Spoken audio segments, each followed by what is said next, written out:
एक खूबसूरत जादुई जगह थी जिसे सब फेरी सैलून कहते थे।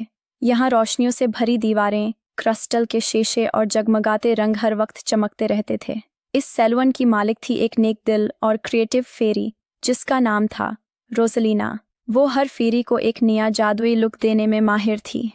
इस दिन रोज़लिना सुबह से ही बहुत एक्साइटेड थी क्योंकि आज सैलून में एक ख़ास मेहमान आने वाली थी। दरवाज़ा खुला और अंदर आए खुद क्वीन फेरी। उनके सिल्वर रंग के लंबे बाल और शाही ड्रेस देखकर पूरा सैलून रोशन हो गया। रोज़लिना ने मुस्कुराते हुए कहा, वेलकम योर मैजेस्टी, आज आपके लिए एक ख़ास मेकओवर तैयार है। क्वीन फेरी क्रिस्टल कुर्सी पर बैठ गईं। रोज़लिना ने जादुई कंघी उठाई। जैसे ही उसने क्वीन फेरी के बालों पर हाथ फेरा, बालों से चमकते सितारे झड़ने लगे।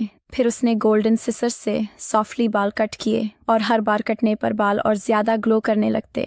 रोज़लिना ने बालों में शाइनी पर्ल्स, मैजिक फ्लावर्स और स्पार्कलिंग जेम्स सजा दिए। थोड़ी ही देर में क्वीन फेरी का लुक मुकम्मल हो गया। अब वो और भी ग्रेसफुल लग रही थीं। उनके बाल एक स्टनिंग हेयर स्टाइल में थे और उनके ताज के गर्द लाइट और ग्लिटर का हाला सा बन गया था। छोटी फेरीज जो सैलून में बैठी थीं सब ने वाव कहा और क्लैप करने लगे।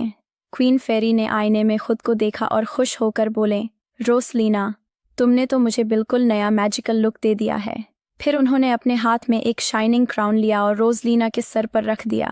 रोज़लिना की आंखों में खुशी के आंसू आ गए।